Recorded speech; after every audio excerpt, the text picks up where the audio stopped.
I always start with outcomes. What outcomes are we looking to achieve? Are we looking to reduce physical sampling, the time, money, and resources spent on that physical sampling from materials all the way to product?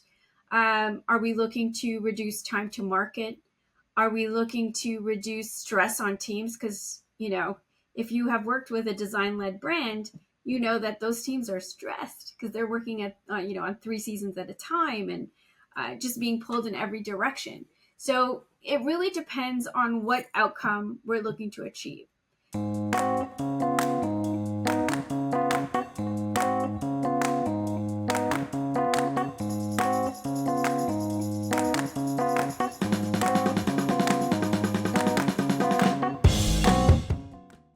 Welcome to today's episode of Staying Curious. I'm your host, Aimee Heuschkel, and today's guest is Liza Amlani. Liza is the go-to expert in retail merchandising, product creation, and accelerating speed to market. She is the principal of Retail Strategy Group, a consulting practice helping brands and retailers dramatically improve profitability and increase their organizational effectiveness. Her opinion is sought after and is highly regarded. Liza is a regular contributor to Reuters, the New York Times, the Wall Street Journal, Footwear News, and Sourcing Journal. She sits on the advisory board of TalkDesk and the Women of Color Retail Alliance. Liza brings a wealth of global insights to clients, having lived in North America, Europe, and Africa. She has in-depth product creation experience from her 20 plus years in retail. Please join me in welcoming Liza. Thank you, Liza, for joining us today. I'm very excited to speak with you. I'm so happy to be here. Well, I appreciate your time. I'm looking forward to this conversation. We met just a couple of weeks ago, and I know we have a lot to talk about, lot to cover. We're a lot in common as well. I think we learned that we run in the same circles, so I'm super excited to get this going. So Me too. let's I so can't let's believe jump we've right. never met. It is pretty crazy that we have never met. We were talking Wow. about that those of you joining us. We talked about how we have so many things in common and run in so many circles, but yet we've never officially met in person. So we'll have to fix that. So let's just get right started. I'm very curious about your role at Retail Strategy Group, but more importantly, how has your past experience and successes led you to basically where your career has gone, your illustrious career that you do have. So talk a little bit about your prior Yeah. experience. So I never thought I would end up here. Let's start with that. I actually started off as a designer. When I was in university, I studied design, but I also studied buying, planning, fashion marketing. But I always thought I was going to be a designer. So I actually started my career as a designer. My claim to fame, which was very popular last week when I told this group at Source for Sports, I spoke at their conference that this was the thing I did. I designed all the bags for FIFA World Cup 2002. So that's my claim to fame, which didn't last long because then I basically left and went into merchandising and buying.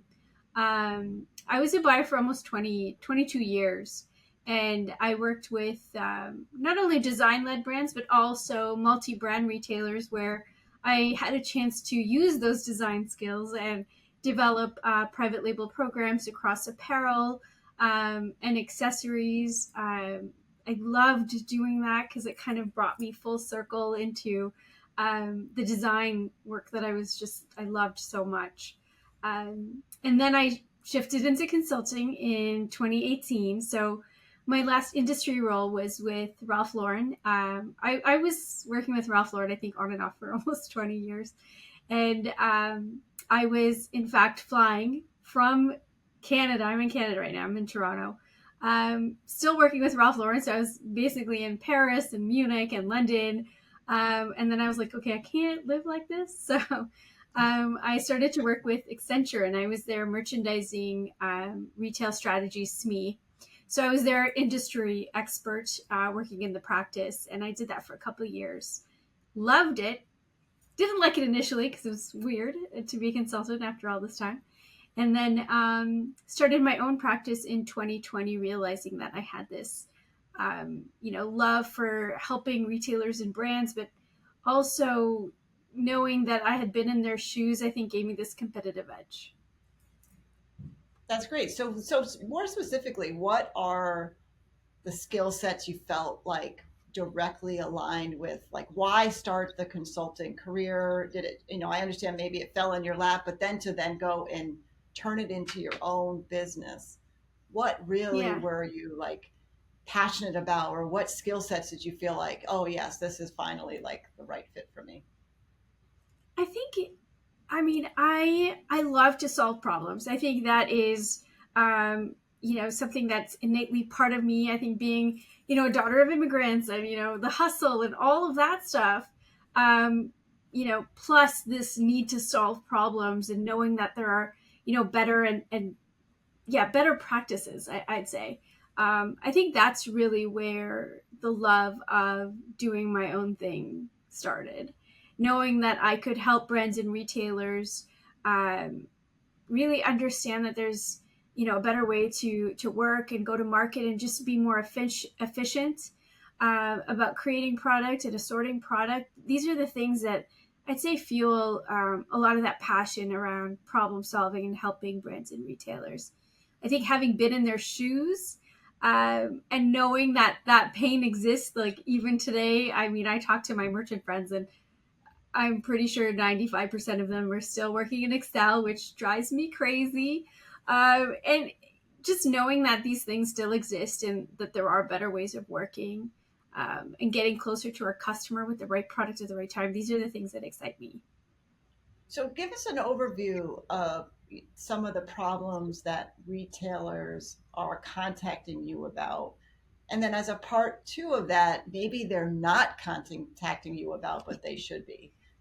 They should. Yes, they should. So let's start with what they should be doing. I think what we need to really improve on is our processes. So anything around process innovation, of going to market, creating product, these are the things that brands and retailers really need to focus on today. And the reason I say that, and this is something I am very passionate about, and this is why I can't believe our paths have not crossed at PI Apparel, is something that I talk about a lot. Is, we have all these shiny, wonderful technology tools out there, but yet we haven't changed the way that we fundamentally work or go to market. So implementing those tools and having them stick is always going to be a challenge. And this is something that brands and retailers do come and talk to me about around process innovation, getting to market faster, um, go to market strategies, including penetrating new markets, new countries, because I have worked across the globe, and how to incorporate the voice of the consumer, giving them the right product at the right time. And this is across design, development, whether it's materials or product, all the way to merch and assortment planning and buying. Um, and all the way to the shop floor. In fact, there's a lot of brands out there that I work with right now that we start working about talking about process improvement around product creation, and then we start talking about what's happening on the shop floor. Everything is related, and this is why I think that retailers really need to focus on process before anything else. Because if we can't improve the process and be more efficient in how we work, those outcomes are just not going to come as quickly as they should. And what are you finding are some of the current challenges? So not necessarily what they're coming to you about, but what are the challenges that they are facing, um, that they really need to be working with a consultant on, besides just implement, bringing in the technology and fixing their process. Are there other industry challenges as of today that are top Yes. of mind? Yes. I would say the biggest challenge that every brand retailer, no matter if they are a DTC brand or a large brand, a small brand, the biggest challenge that I think everyone is facing today in our industry is the challenge around inventory management. And what that is tied to is what we see in terms of excess, what we see in terms of eroded gross margins, what we see in terms of product being created and designed and put on the shop floor on websites that customers are just not resonating with.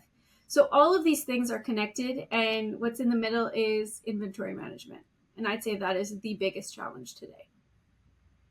And what are some of the ways that you're finding people are trying to tackle that? Is it mostly through technology, or how are they thinking that they need to go about it? How are you guiding them to help with inventory management? Because yeah, I Yeah, mean, inventory management doesn't just cause issues with money and the ROI. It also has the sustainability effect. So what are they doing, or what are some of the ways people are helping with that inventory crisis, should I we would say? say, yeah, I'd say what we're seeing today are contingency plans and band-aids. And those band-aids include markdowns and promotions. Um, they include things like restructuring and right sizing of people. And these are things that are, like I said, are contingency plans. They're band-aids. What we need to start to do, and this is where, I love to come in, is let's talk about preventative action and how we can stop creating this excess and abundance of inventory, but also look at the entire process from material design and development all the way through to assortment planning down to what we actually see on a shop floor or online. And I think um, having that insight into creating the right product at the right time using digital tools like predictive analytics, like the way that we actually create product from material design and development all the way to product design and development, implementing digital tools to help us do that more efficiently. That's where we need to start having more of those conversations around those contingency plans, because those band-aids, as you and I know, being in this industry for so long, those band-aids are exactly that. They're band-aids. They come off. And then we go through the same cycle again and again. And the same ways of solving those problems, which are, they don't last.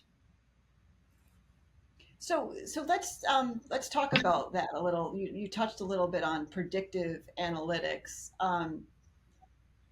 How can they leverage predictive analytics prior to building out their products to maximize these efficiencies? So like what are those predictive analytics going to do for them? Like what are, a lot of people talk about it, but they don't really know how to use it or to leverage it. Yeah. I think in some cases, where we see predictive analytics being used more frequently is in the planning process, allocation process, how to plan for store distribution. These are the areas that you'll find predictive analytics more common. What we should be seeing is predictive analytics, machine learning, AI, all of these tools, insights. We should start using that in the design process. So I'll give you an example. If we started to use predictive analytics and insights and learning about what the customer could want. So you're making smarter decisions because you're using data to make these decisions, data, patterns, all of those things, what's happening in other parts of the world. And using that data to drive insights into the design brief, for example. So our design brief is not just coming from a place of creativity, but it's coming from a place of, I know we're really tired of saying art meeting science, but I really do think that's what it is. So when we use technology and data and insights to help us build our design brief is going to include that voice of the consumer. When we include the voice of the consumer, we're able to better predict right product at the right time and in the right place.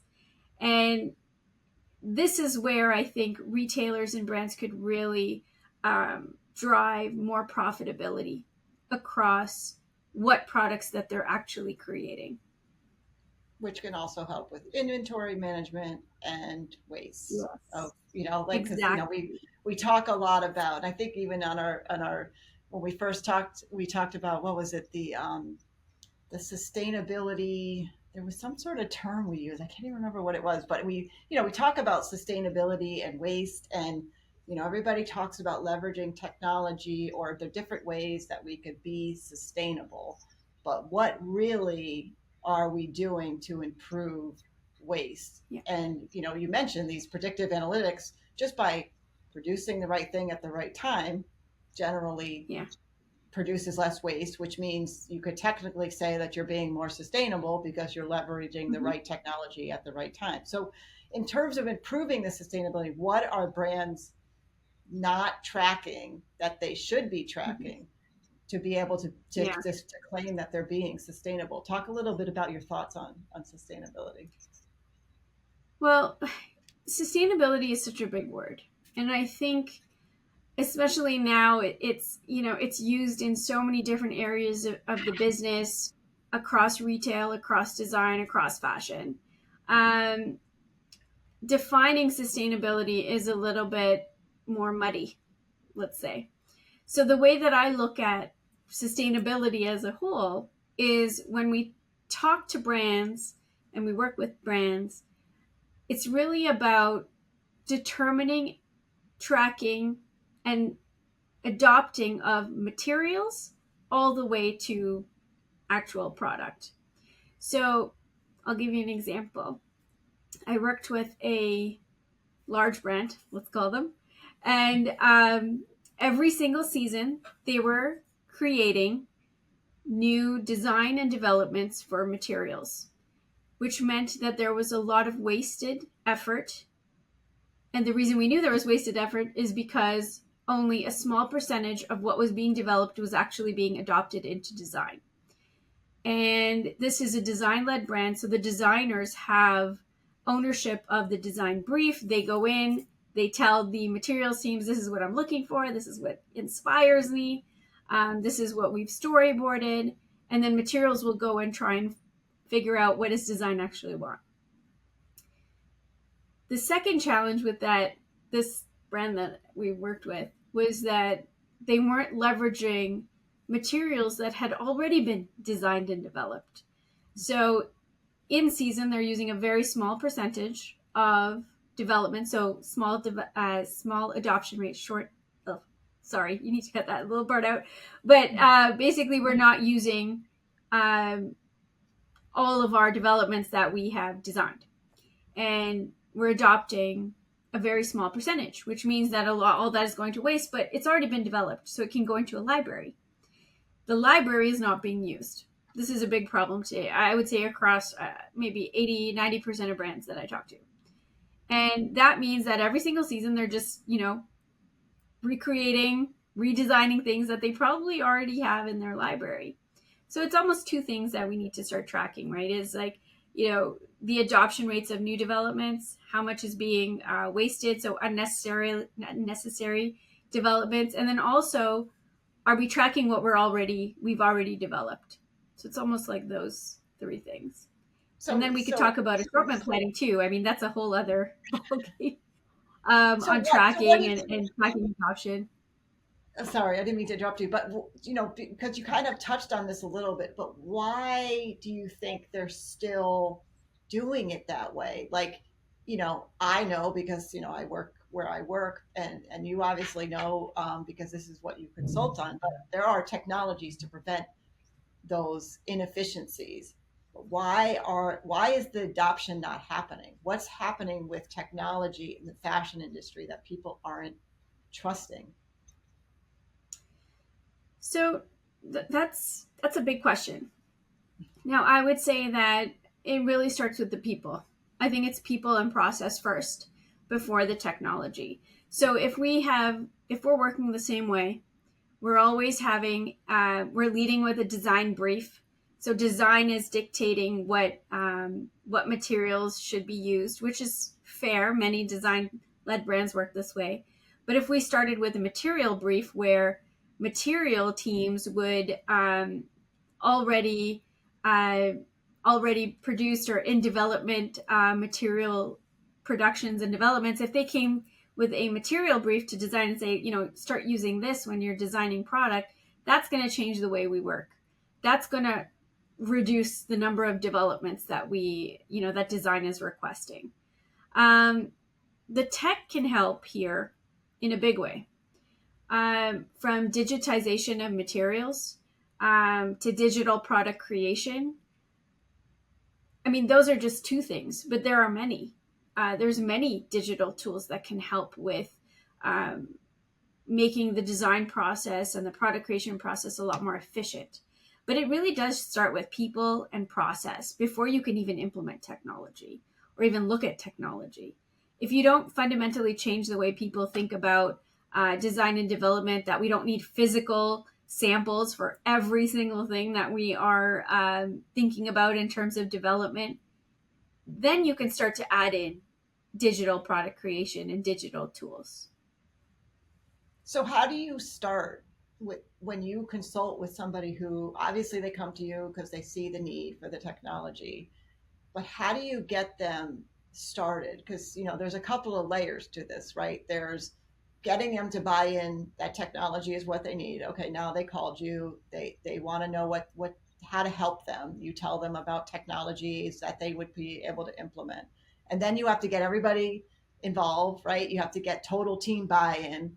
And then you Yeah. have to figure out, okay, how do I get them to continue down that path? So where do you get them to even start, and how do you get them to trust both what you're recommending and also that this process may take time, but it will essentially Yeah. work? I always start with outcomes. What outcomes are we looking to achieve? Are we looking to reduce physical sampling, the time, money, and resources spent on that physical sampling from materials all the way to product? Are we looking to reduce time to market? Are we looking to reduce stress on teams? Because, if you have worked with a design led brand, you know that those teams are stressed because they're working at, on 3 seasons at a time and just being pulled in every direction. So it really depends on what outcome we're looking to achieve. Then we start to make that, not only the business case, but the personal case, especially because as we change ways of working, we need to make that personal case and what's right for the teams. And in most cases, I'll tell you that making the personal case will drive the business case, which is great for business, right?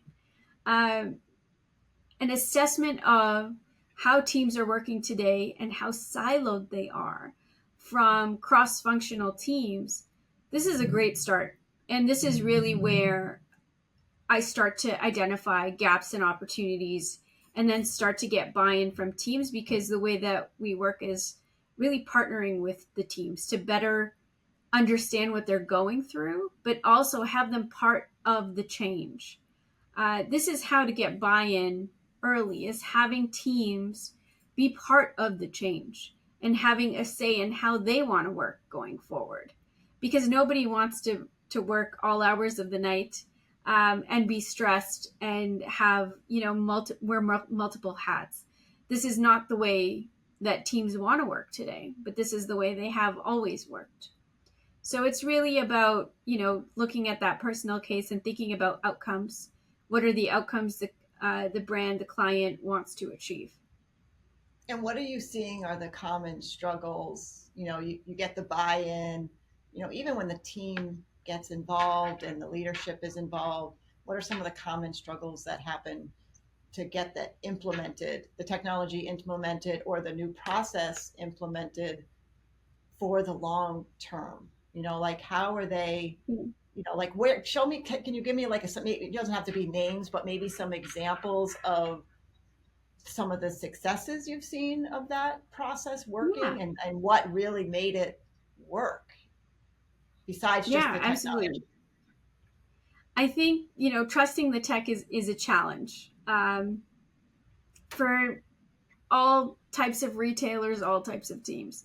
When we think about product creation teams, there's many people that have, breathed, lived in their roles for years and years, sometimes decades. I worked with a brand recently, and we were one of the outcomes we were looking to achieve was shifting the design led process into a material led process. The other thing we were doing with this particular brand was also reducing their time to market by driving efficiencies across their product creation calendar and timeline. And then implementing technology across the product creation process, from digitizing materials, creating a digital material library. These were some of the things that were key outcomes that we were looking to achieve with this client. In, I would say, most cases, typical results from clients like these are, you know, 90% of the people are on board because, we bring everyone into the process when we're starting to change it. Um, but there are those people that really are so stuck in their ways because they've been in these roles for decades. They have developed these relationships with sourcing partners overseas that they, really protect. And that I think is the most difficult part of change management, is changing those behaviors that are just so. It's not even about trusting the tech. It's more about just, they're scared for their roles, that their roles are going to change. So, this is where brands and retailers really need to spend more time with upskilling and training and education, and showing teams that there are better ways to do things that will impact them in a positive way on a personal level. These are some of the things that we try and do when we're working with teams. So, do you have an example of a team that was hesitant in this for those Yeah. reasons, whether it be because they were stuck in their ways or because they were afraid for the new role, where once they accepted it, something very positive came out of it? Yeah, and it's, this is the exact thing that happened. Without naming names, I was trying to give you that same example where we did have this one person on the team who had this relationship with sourcing and just didn't want to let it go. And the overseas, their Asia office, they were the liaison. They were the person, like nothing would go through them. So, implementing a new PLM, implementing digital material library, and digitizing things was going to actually take pieces of their role away. Um, but it was so that they could spend more time in market and innovate, and look at materials that were trending, up and coming, things like that, and have a bigger focus on ethically sourced materials, and things that were innately part of the brand. And it took time. It took time to change the behavior of this particular person.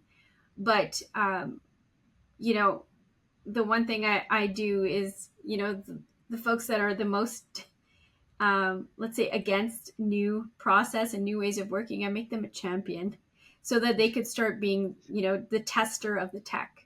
And then they can really see the benefits firsthand. I think that's where, uh, a lot of the success in changing behaviors and the entire change management process is when you put the person that's most resistant in, kind of like the driver's seat of change, where they have to actually lead the change. I think that's when you really start to see, um, you know the benefits of tech and process innovation come to fruition. Well, and you said something interesting, because it probably, you also focus on the results for the brand itself. It makes maybe it's a brand that is able to claim more sustainability efforts, or maybe it's a brand that, takes a little bit, like almost like you have to identify the brand's mission, and then they could be part of that mission, and Yeah. they're more proud of working for that brand. Maybe they lose sight of all of that when they're stuck in the weeds, because it does sound like all of these Yes. processes ultimately makes the brand or the retailer um, prove out a better mission, especially when it comes to Yeah. sustainability, or all of the traceability and all of these other terms that you know that are no longer just words that on a page that we have to actually be true to. These processes Yeah, tend to be like, exactly. okay, change management now means you work for a brand that cares about these things. Yeah, exactly. And I think when you start, we talked earlier about tracking and adoption. I think when you actually start to put numbers and data against, let's say, development, and how much we're developing and all the time and the money wasted in unnecessary development, especially physical developments, I think that's when you're going to start to see the reality of how we're working today and what we can do differently, especially with all these incredible digital tools that are out there. I think the tools are there. As soon as we start to trust that those tools can make our brands more profitable, our teams happier, and more efficient, I think that's when we're really gonna, come full circle. Yeah, that's great. So I just wanted to kind of ask you a couple of questions, a little on a more shorter format. I kind of tend to think of these as like a lightning round. But Ooh, okay. we talked about omni-channel before, you and I. It's a popular buzzword. I think I was literally on a meeting today where somebody talked about omni-channel. Um, what is your opinion on that terminology? So my opinion on omni-channel is that we need to change it to unified commerce, or we need to change the way we define omni-channel. Omni-channel, yes, is a popular buzzword, but it's something that a lot of brands are even saying that this is their new strategy is omni-channel. What we need to do is think of channels as not separate. And that's what omnichannel does. It looks at your channels separately. But the way that the consumer looks at a brand is not by channel.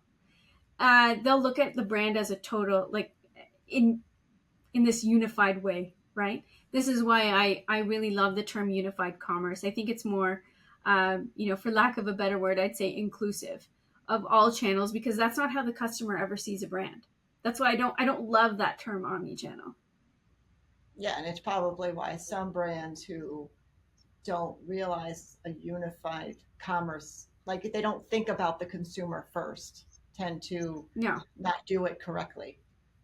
Which is a Yes, topic I we agree. also could talk about, is the fact that a brand probably needs to focus very heavily on, doesn't need to doesn't I don't think they need to focus on the consumer first. A lot of times they focus on their own personal strategies, but forget that at the end of the day there's a consumer. So it's interesting when Yeah. they hear a buzzword, they go for it, and then they don't realize why they're doing it in the first place. Yeah, yeah, I think so. And I think with omni-channel, I think there's still a lot of education, just like sustainability. I think we still have to adjust those definitions so that brands really understand how they can change the way they they're working, and they can get closer to the customer, because that's really what we should be thinking about as a brand. You want to create product that delights. You want to sell product at full price. You want to sell your entire range, right? This is all part of getting closer to the customer. That's great. So next topic is the metaverse. So let's talk about, like, do you see the metaverse as playing a significant role in retail in the near future? Like, what are your thoughts on that? I have a lot of mixed feelings about the metaverse. I think I have. Last year, if any of your viewers went to Shop Talk, last year metaverse was, the thing we were talking about, and then this year it's generative AI. I think that the metaverse is not going anywhere. I do think that the way that consumers leverage and engage with the metaverse is changing. You know, when we think of NFTs, I think, it's still quite significant in the art and fashion world, which is, I believe, important.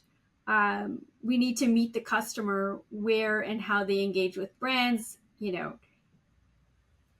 Roblox, gamification. This is all part of the metaverse. This is not going anywhere.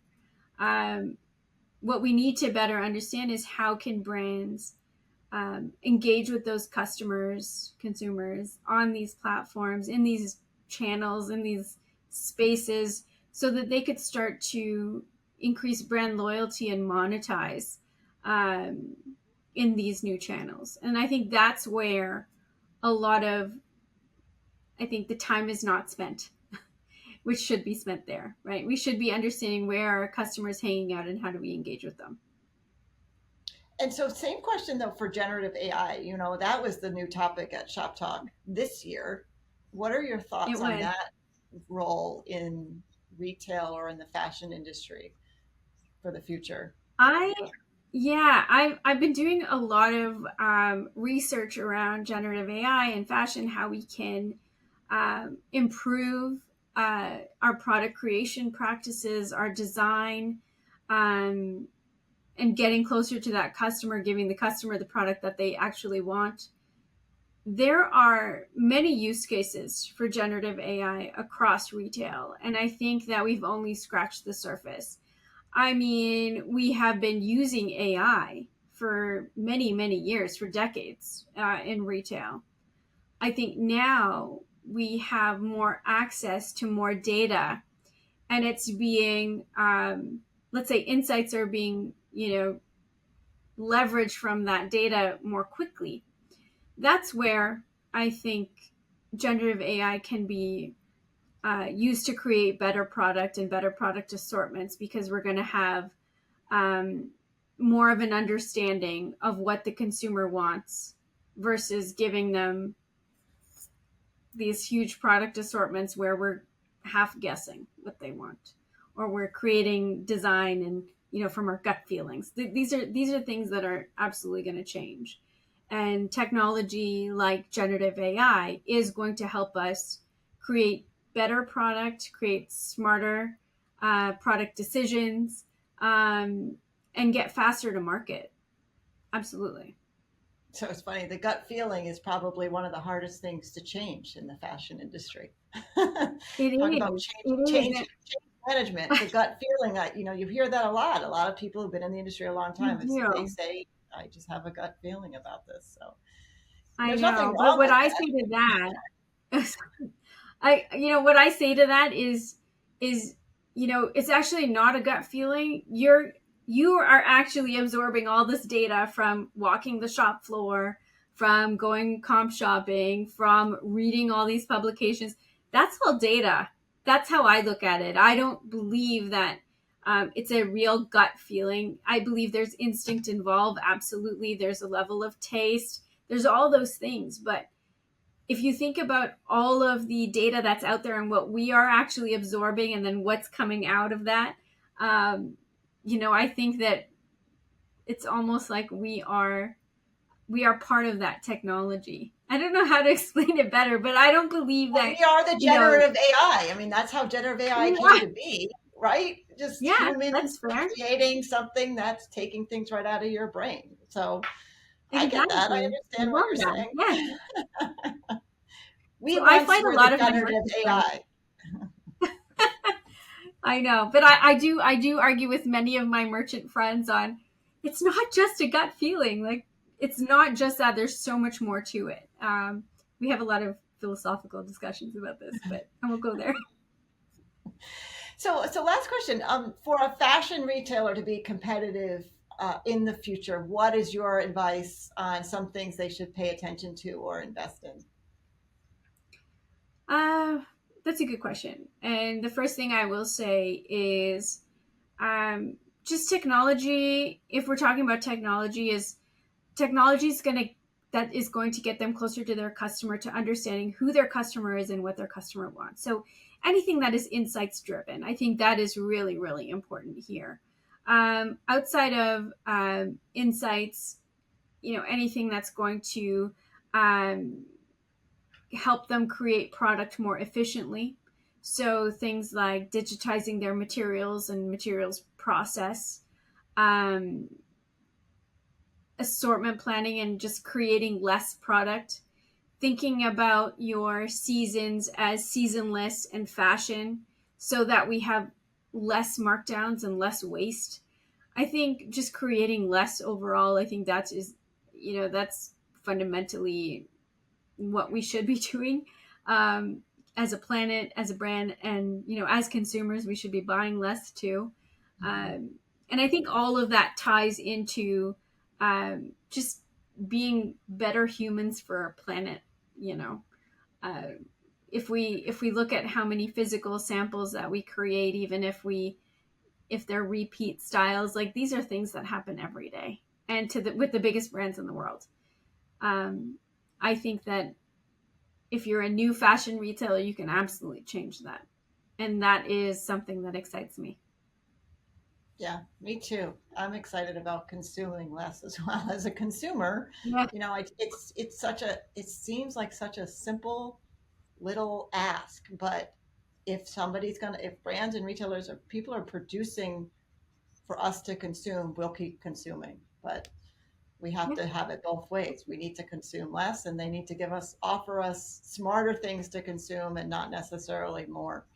So I 100% agree with you on that. agree, And it's hard, especially definitely. as myself personally. I like to wear something new all the time, but now I just do it in a smarter way. So I think that sort of education is really important for others to realize Yeah, this. And I think the younger generations are absolutely. doing a much better job. I think with the resale opportunities and thrifting and all of that, it's becoming more and more popular. So I'm excited to see Yeah, where that goes. I think so. I think so too. But then, what scares me is when I see the most downloaded app is Timu or it's Shein, and that scares me a little bit with the younger generation. But I think that the more we educate consumers about what goes into creating product, I think that's going to hold brands accountable. It's going to hold them accountable about how much they create, how much physical product they create, from materials all the way to products. Because we know the one thing we didn't talk much about is how big these assortments are and how big they are before we even go to market. How much is really being adopted? How many proto reviews are we having? These are things that we don't need to do. We don't need to create, such big assortment plans. And I think we really need to reduce what we're creating and putting out there and start training and educating the customer. I agree. And then you don't have to discount as much because there's not as much inventory.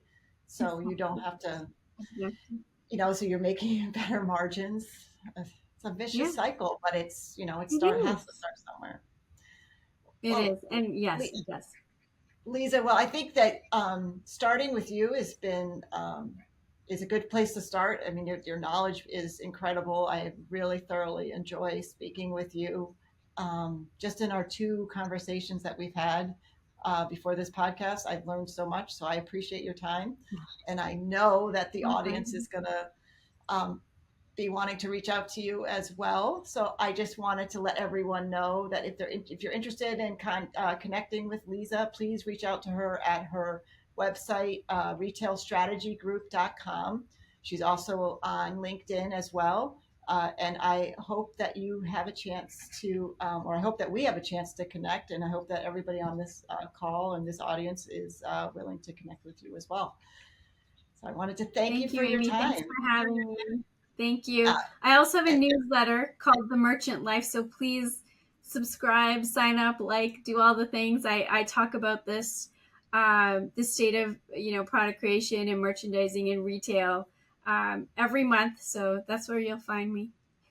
Yes, and I've already subscribed and I've already read the couple that I've Oh, great. received, and they're fantastic and they're very well written and easy to read. So I appreciate that, especially as Thank somebody who you. gets a lot of emails. So I highly recommend that as well. So thank you again, everyone, for staying tuned, and please continue to stay curious and remember to like and subscribe to our social media pages so that you can be notified when new episodes drop. Have a fantastic day, everyone.